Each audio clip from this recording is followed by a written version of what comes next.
Hola a todos, muy buenas tardes. En nombre de la Obra Social Luis Pasteur, le damos la bienvenida al cuarto encuentro sobre diabetes, en el que abordaremos diversos temas, entre ellos la diabetes infantil. El encuentro estará a cargo de la doctora Liliana Trifone. La doctora es médica diabetóloga y nutricionista infantil de la UBA, es ex jefa de nutrición y diabetes en el Hospital de Niños Ricardo Gutiérrez. Bueno, como siempre les pedimos que mantengan los micrófonos silenciados en el transcurso de la charla. Pueden ir mandando todas las preguntas que quieran hacer a través del chat, que las podemos leer cuando finalice la presentación. O, bueno, dado que no somos muchos por ahora, seguramente cuando finalice la presentación la doctora le vamos a poder hacer las preguntas que quieran activándonos los micrófonos individualmente. Doctora Trifone, les paso la palabra. Bueno, muchísimas gracias. Bueno, bienvenidos. A veces cuando somos pocos somos mejor, ¿no? Y nos vamos a entender muchísimo más. Bueno, hoy vamos a hablar fundamentalmente del tratamiento de la diabetes tipo 1, en la cual, por supuesto, hay un déficit absoluto y la insulinoterapia, la administración de insulina, de alguna manera permite la sobrevida del niño y del paciente. Quiero explicarles un poquito cuáles son los fundamentos de este manejo exitoso de la diabetes en general, no solo de la insulinoterapia. Es una enfermedad donde uno de los pilares más importantes es la educación diabetológica, el reemplazo de insulina adecuado, por supuesto, los monitoreos glucémicos o con monitoreo continuo, el plan nutricional acorde a la edad y la etapa biológica, no es igual el plan nutricional para todos, y obviamente el acompañamiento psicológico y bienestar de toda la familia. Un poquito les quiero marcar en la parte superior, son los hitos más importantes. En la parte inferior derecha van a ver la foto de Banti Nives y el perrito que es Marjorie, que es con la que hicieron el primer experimento y detectaron el déficit de insulina en el páncreas de este animal. Luego del descubrimiento en 1922-1920, les marco algunos hitos muy importantes. El más importante fue el de las insulinas NPH o insulinas intermedias. Los pacientes, cuando se descubrió la insulina, se tenían que aplicar cada 4 horas, que era lo que duraba la insulina regular o neutra, porque no existía ninguna insulina lenta o intermedia. En el año 1950 aparece esto. Luego la insulina lenta, porque se le agrega zinc, a la NPH se le agrega una proteína de la trucha, que es la protamina, y eso marcó un paso fundamental en todo el mundo. El otro hito más importante, que pareciera que es desde hace muchos años, pero no lo es así, es en 1980, cuando se puede realizar la síntesis de la insulina humana, es decir, nosotros utilizábamos insulinas de origen animal, bovina y porcina, que eran bastante similares, pero no iguales inmunológicamente. Recién en 1980, no hace tanto, se logra sintetizar la insulina humana, idéntica obviamente a la que se produce a nivel pancreático cuando el paciente no tiene diabetes, es un paciente sano. Y posteriormente, a partir de la síntesis de la insulina humana, en la molécula de insulina, que tiene como 2 cadenas de proteínas, se empezaron a hacer modificaciones. Y así surgen, a través de esas modificaciones, por intercambio de 2 proteínas de un lugar a otro, por el agregado de un ácido graso, por el agregado de otra proteína, es decir, se modificaba la estructura química de la molécula de la insulina y surgieron los análogos. Son análogos de insulina, similar a la insulina, pero están modificados. Y ahí a partir de ello ocurre una cascada de eventos sumamente importantes que tienen que ver con las insulinas de acción prolongada y las insulinas de acción lenta, y ya vamos a ver las insulinas inteligentes o distribuidas fisiológicamente. En la parte inferior izquierda, ustedes pueden ver un poquito la curva, en verde es la secreción normal, y cómo de alguna manera los análogos rápidos, que acá los vemos, la insulina regular, que era la insulina originaria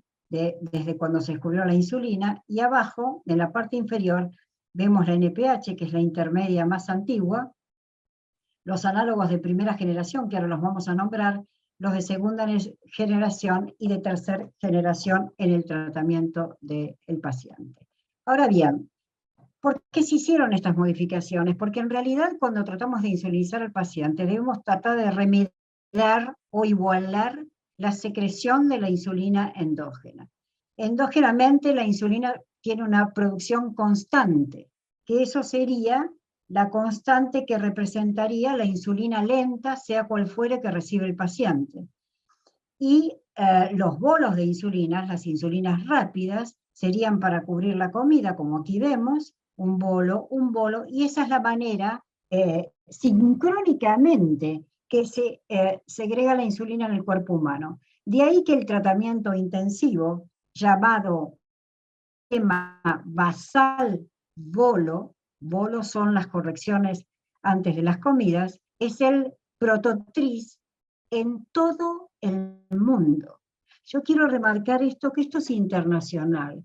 Yo siempre a las familias, cuando hacemos las primeras entrevistas, ¿no?, y a los niños, en la medida de su comprensión y de su edad y su maduración, que cualquier otro niño, si tuviéramos un globo terráqueo y lo ubicáramos en China, en Rusia, en Inglaterra o en Estados Unidos, recibiría el mismo tratamiento que ellos están recibiendo ahora.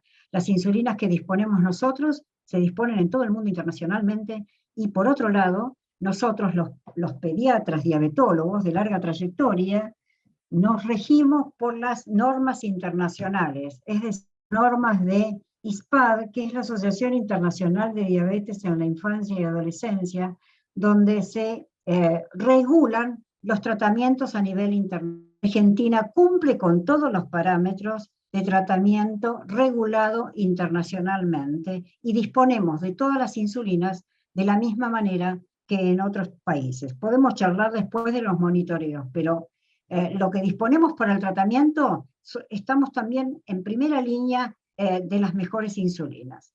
Bueno, el tratamiento intensivo que comprende ese tratamiento basal-bol, realmente se ha logrado mejorar muchísimo por los análogos de insulina, que son esas insulinas que se modificaron para enlentecerlas rápidamente o para hacerlas más rápido, como el bolo de la insulina en la secreción normal del individuo.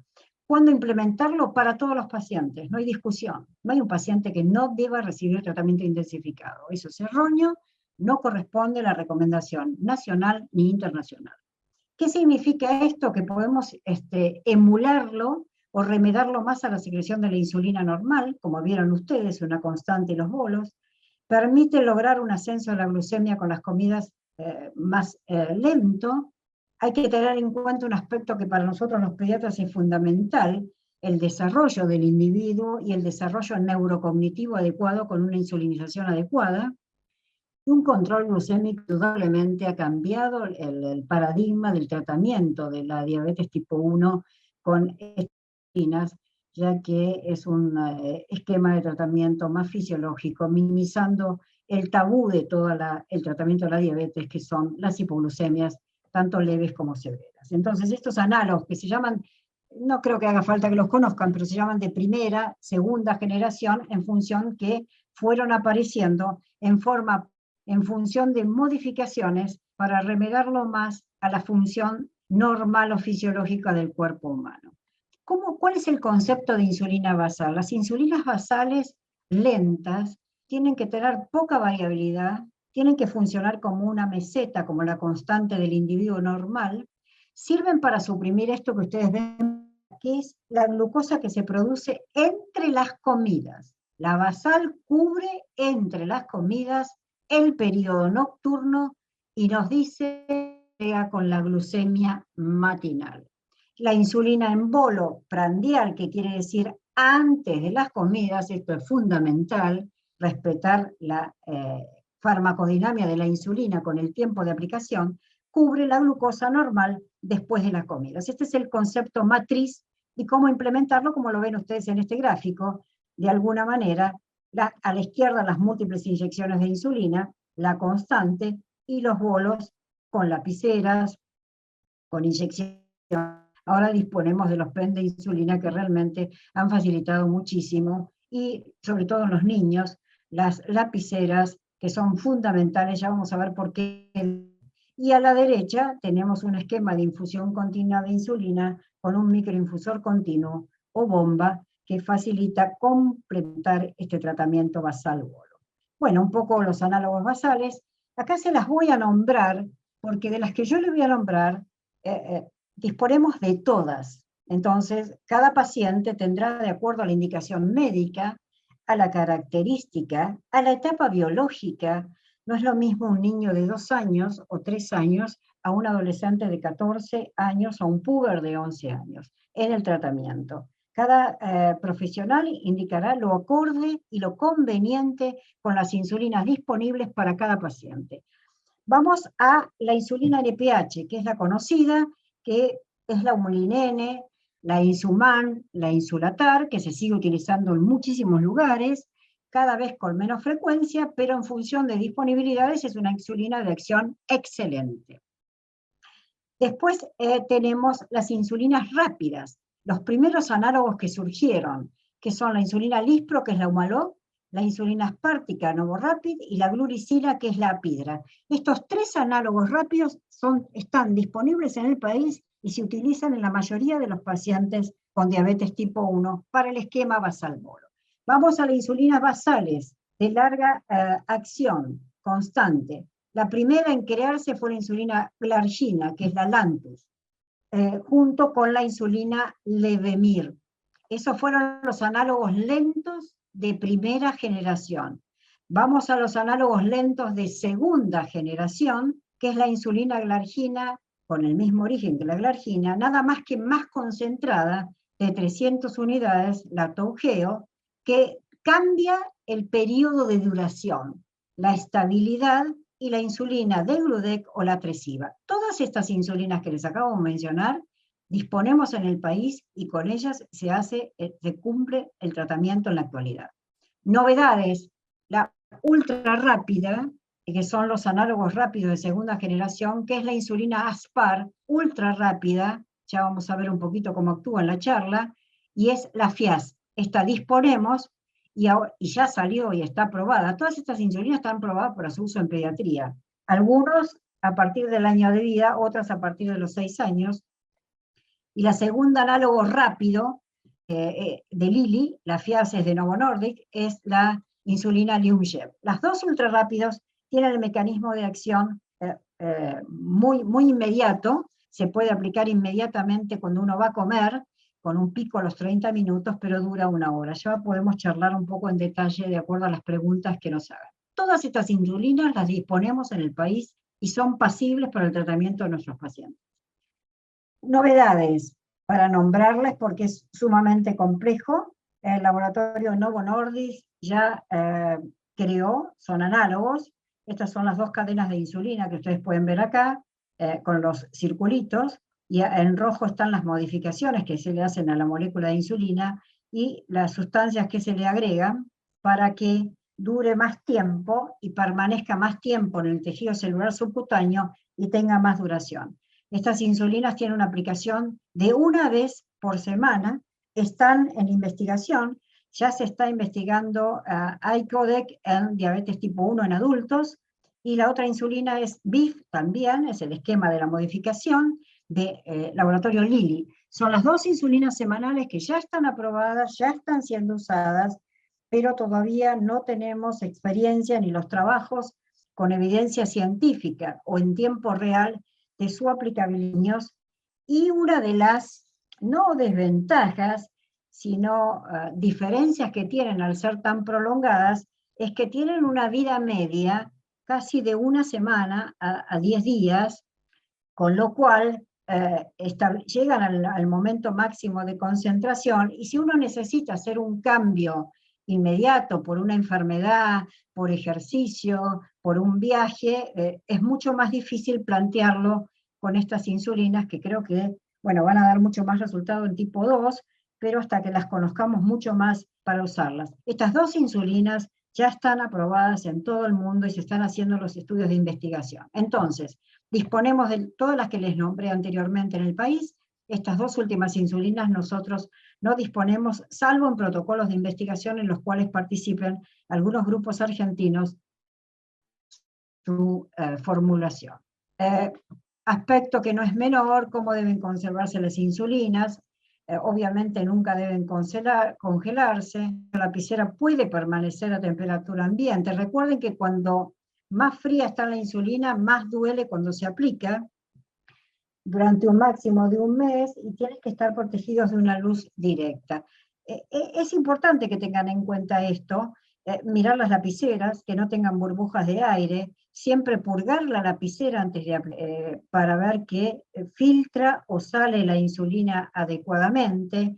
Los análogos, a diferencia de la NPH, la vieja insulina intermedia, la NPH debía mezclarse, porque el polvo blanco que ustedes ven es el factor activo de la insulina y debía agitarse antes de aplicar. A diferencia de los análogos, la Lantus, la Toujeo, la Tresiba, la Detemir, que no deben mezclarse, y los análogos rápidos tampoco deben agitarse ni mezclarse. Recuerden que esto va a cambiar la acción de la insulina cuando más fría esté, y también debemos recordar los lugares de aplicación de los pacientes, que ahora lo voy a comentar al final un poquitito. Los sitios de más rápida absorción.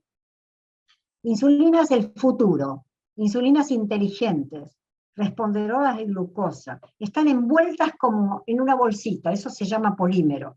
Pero lo que se está investigando es que estos bolsitas o polímeros de alguna manera no produzcan rechazo en el cuerpo, no sean cancerígenos, y serían insulinas modificadas que responderían en forma automática al nivel de glucosa que tiene el cuerpo. Así que bueno, son las smart o inteligentes insulinas que están en investigación bastante avanzado. Otras insulinas en investigación son aquellas que se dirigen en pequeñas vesículas a actuar directamente sobre el hígado. Ustedes saben que la insulina normalmente llega por la vía porta, que es la vena que sale del hígado. Entonces, se trata de simular de alguna manera la salida de la insulina y la acción directa hacia el hígado, como si fuera la insulina normal o fisiológica. Deben comprender ustedes que con nosotros detectamos la insulina, se tiene que absorber del tejido la grasita del celular subcutáneo, es decir, que saltea todo el paso que tiene de la secreción del páncreas y la liberación por vía portal. Es decir, que tenemos mucha más insulina periférica a nivel del tejido celular y no en el lugar donde la debemos tener. Son diferencias de la aplicación, que no es igual a la función normal. Las insulinas orales en investigación hay muy baja disponibilidad, dosis, respuesta, son prácticamente inviables. No menciono acá, pero existen las insulinas, se habían sacado al mercado las insulinas nasales, pero en realidad se utilizan solamente para correcciones, volvieron al mercado nuevamente en investigación, pero uno de los factores en disidencia es la cantidad de dosis que hay que pulverizarse en la nariz, más de 500 unidades, y otro de los factores adversos era el riesgo de cáncer a nivel pulmonar con estas insulinas que son de alguna manera nasales o por spray, para correcciones, nunca para insulinas lentas o basales. Bueno, quiero contarles un poquito, así como les dije que había más insulina en el lugar donde lo aplicamos, qué factores, muchas veces los padres dicen, doctora, comió lo mismo, está tranquilo, no está enojado, le di la misma comida, ¿y por qué no tiene el mismo resultado? Bueno, tiene que atravesar todo lo que ustedes ven, el tejido celular subcutáneo tiene que atravesar toda esta capa, a veces también es el largo de la agujita, no tiene que ser muy largo para llegar al músculo, pero no muy corta, porque y la absorción es mucho más lenta y mucho más errática. O sea que no es un factor menor la técnica de la aplicación, cómo purga la aguja y el largo de la aguja. Entonces, ¿cuáles son los factores que cambian? Minuto a minuto, entre días, a largo plazo, la cantidad de insulina, cuanto más insulina puede absorberse, la mayor dosis tarda más en absorberse, el perfil de absorción de la insulina, del análogo, la superposición que hay entre la insulina lenta y la insulina rápida, qué reserva de insulina endógena tiene el paciente. En general el paciente con diabetes tipo 1 tiene una reserva casi llegando a cero, pero durante el primer año, en el primer mes, el paciente tiene una secreción que es la que quedó pendiente, es ese 20% que quedó funcionando, porque para que aparezca la enfermedad debe dejar de funcionar el 80% de la célula pancreática. Hay un remanente que en la medida que el paciente empieza con un tratamiento inmediato, se puede proteger. Entonces tiene que ver mucho esta reserva de insulina endógena. Aquellos que empezaron compensados con un tratamiento muy rápido, precoz, van a tener más reserva de esa pequeña insulina que les quedaba, y el tratamiento va a ser mucho más accesible, pareciera mucho más fácil, con mejor respuesta a las inyecciones, pero en realidad tiene un poquito de insulina que lo está acompañando en esa etapa. También, si tiene mucha reserva, será responsable de la famosa etapa de luna de miel o etapa de remisión, que no todos los pacientes lo hacen, y tiene que ver con la cantidad de insulina endógena que le queda como remanente luego del diagnóstico. Variabilidad en la absorción entre días y comidas existe. Sitio de inyección, la región, lipodistrofias. Lipodistrofias son esos bultitos o elevaciones en el celular subcutáneo que se producen por mala técnica o por reiterar la insulina insistentemente en el mismo lugar. La insulina se absorbe más lenta y en forma errática. ¿Cómo se soluciona? Dejando de inyectar donde está la elevación, por lo menos 1 a 2 meses, y después se puede volver a utilizar. La región de más rápida absorción para los bolos preprandiales, para las correcciones rápidas, el abdomen. Es la región de más rápida absorción, le sigue el brazo, el deltoides, le siguen las piernas y por último el glúteo.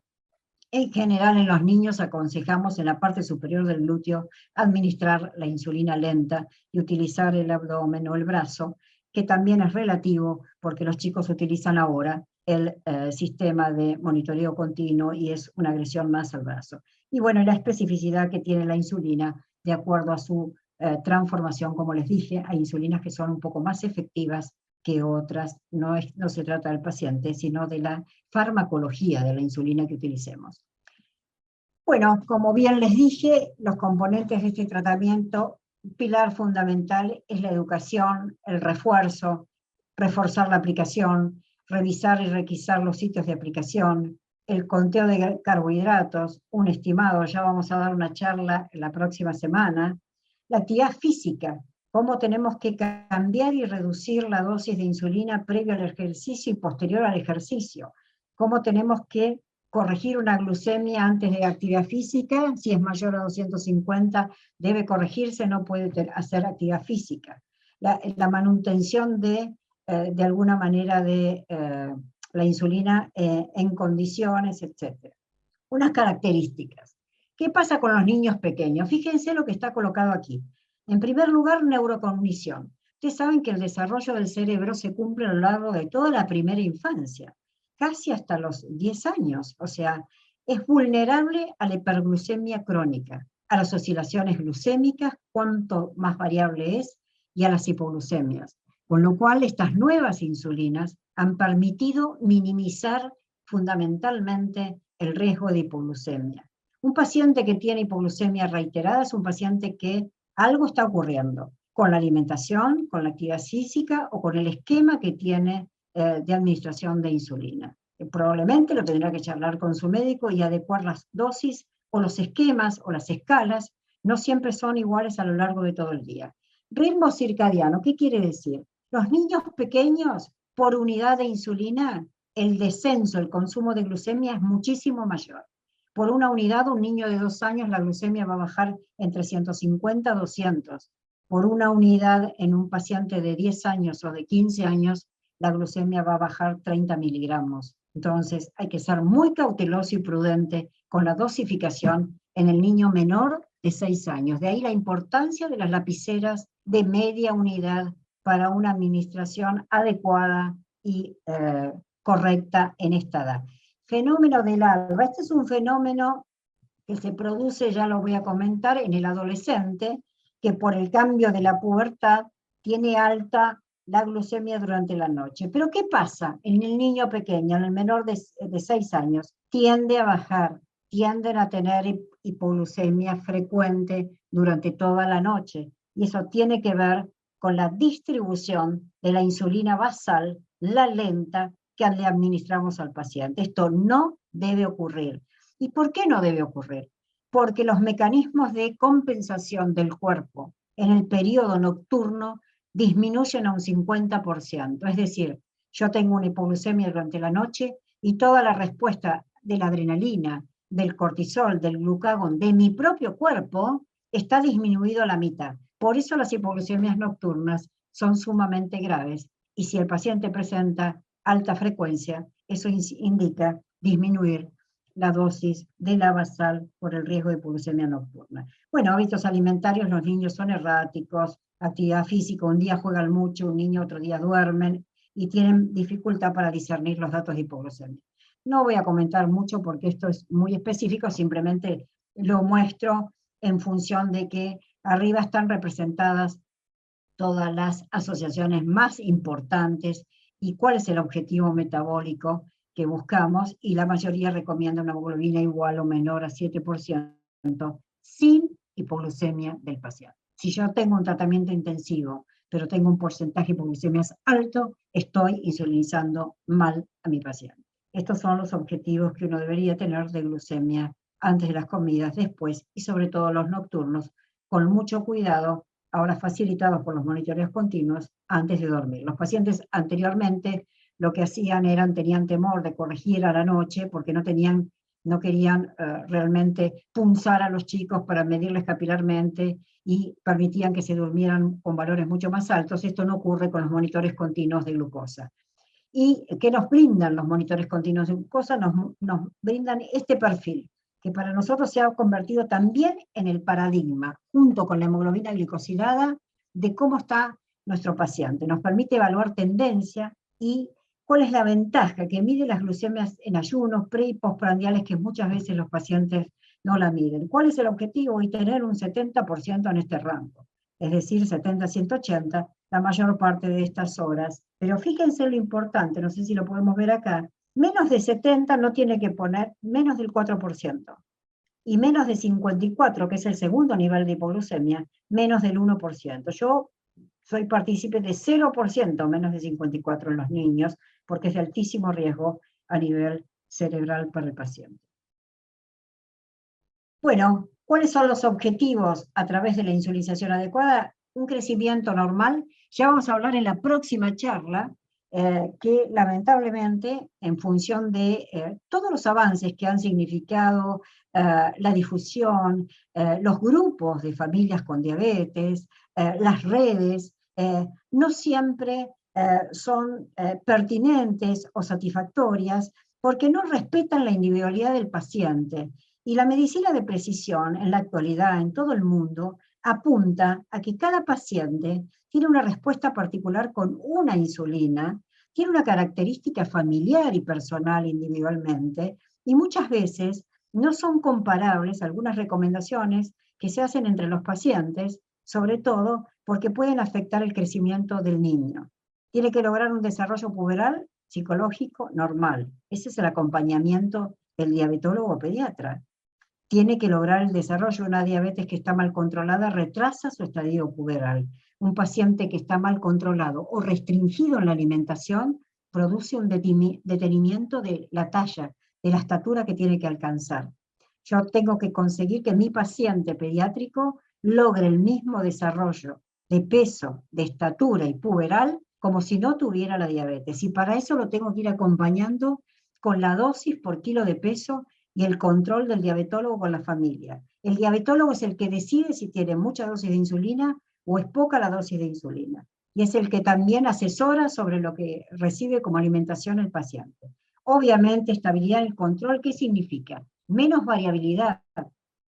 Hay una cuenta que se obtiene del perfil de los monitoreos continuos, que es el coeficiente de variación, y es muy importante que el paciente esté lo más estable en su tendencia posible. Con esto prevenimos indudablemente las complicaciones agudas, tanto la hipoglucemia como la cetoacidosis, que son muy frecuentes por omisión de dosis de insulina o por sobreinsulinización en los adolescentes fundamentalmente, que muchas veces porque comen extra se corrigen por su cuenta y ocurren hipoglucemias inadvertidas o inesperadas o que no tienen explicación.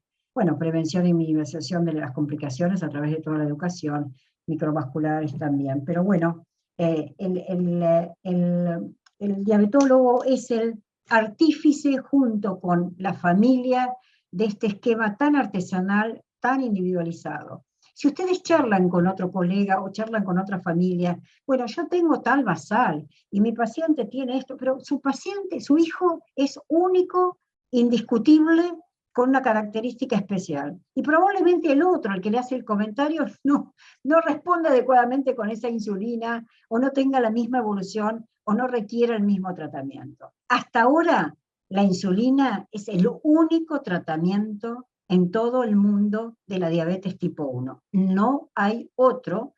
Sí hay estudios sobre modalidades de administración de insulina con la tecnología, etcétera, sistemas de insulinas inteligentes, etcétera, pero inviables, por ejemplo, por vía oral en la actualidad, y no hay otras drogas fuera de la insulina que la puedan excluir, que el paciente la pueda recibir. Y esta última foto es del Congreso de ISPAD Internacional en la ciudad de Toronto, y esto es un poco la vitrina del museo de lo que fue el cambio a nivel mundial del paradigma del tratamiento de insulina y del logro que significó esto a nivel mundial, empezando con las insulinas animales. Así que realmente una emoción haber estado allí y estar de cerca en el sitio con la historia de lo que significó esto a nivel mundial para la sobrevida de todos los pacientes. Bueno, muchísimas gracias y está abierta la discusión si quieren.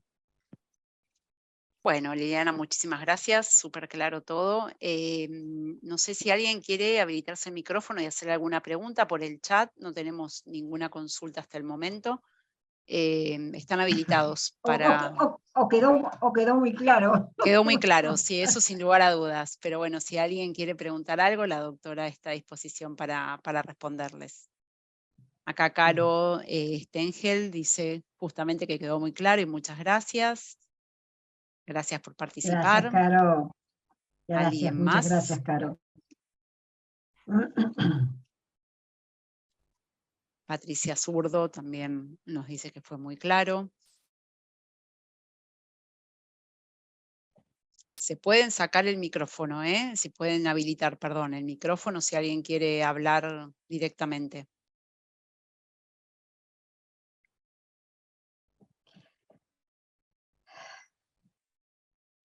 Bueno, yo creo que lo más, a ver, lo más importante es el concepto de la universalidad del tratamiento, ¿no? Me parece que nos llevamos eso de esta charla, de las pequeñas diferencias que puede haber entre uno y otro, y que esas diferencias son las diferencias que competen al ser humano, a la mejor respuesta con determinada insulina en unos y con determinada insulina en otros, y la moraleja más importante es que disponemos de todas estas insulinas para el tratamiento de nuestros niños y adolescentes en el país, y me parece que eso creo que es fundamental. Perfecto. Bueno, de todas formas, desde la Obra Social vamos a seguir dando charlas sobre diabetes. Tenemos varias planificadas que salió en una comunicación que enviamos ayer. Les vamos a ir enviando los formularios de inscripción a medida que se acerque la fecha para que puedan participar, y vamos a seguir ampliando todos estos temas y pueden volcar cualquier duda que les vaya surgiendo en todo este tiempo en los próximos encuentros. Bueno, si no tenemos más consultas, te agradezco muchísimo, Liliana, toda la presentación. Queda grabado, si acá Caro nos está preguntando, esto queda grabado. La que quiera acceder a la grabación me escribe al mail de actividades, y una vez que está procesado y comprimido sobre todo, porque si no son muy pesados los archivos, se los podemos compartir a través del mail. Generalmente se suben a nuestro canal de YouTube.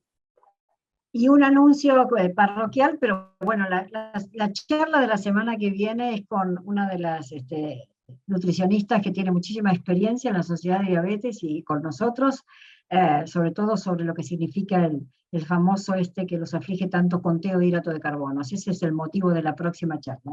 Ay, súper interesante, eso me encantó. La charla es el 5 de julio a las 18 horas. Seguro mañana, en el transcurso del día, les vamos a estar enviando a todos a todos los pacientes que estén enrolados como diabéticos dentro de lo que es la obra social, y van a estar incluidos seguramente todos ustedes, porque tomo los listados de las personas que se conectaron a encuentros anteriores, así se pueden anotar y pueden participar. Bueno, Bueno, muchísimas gracias a gracias a todos. todos. Muchísimas gracias y buenas Bueno, noches. gracias. Adiós. Hasta luego.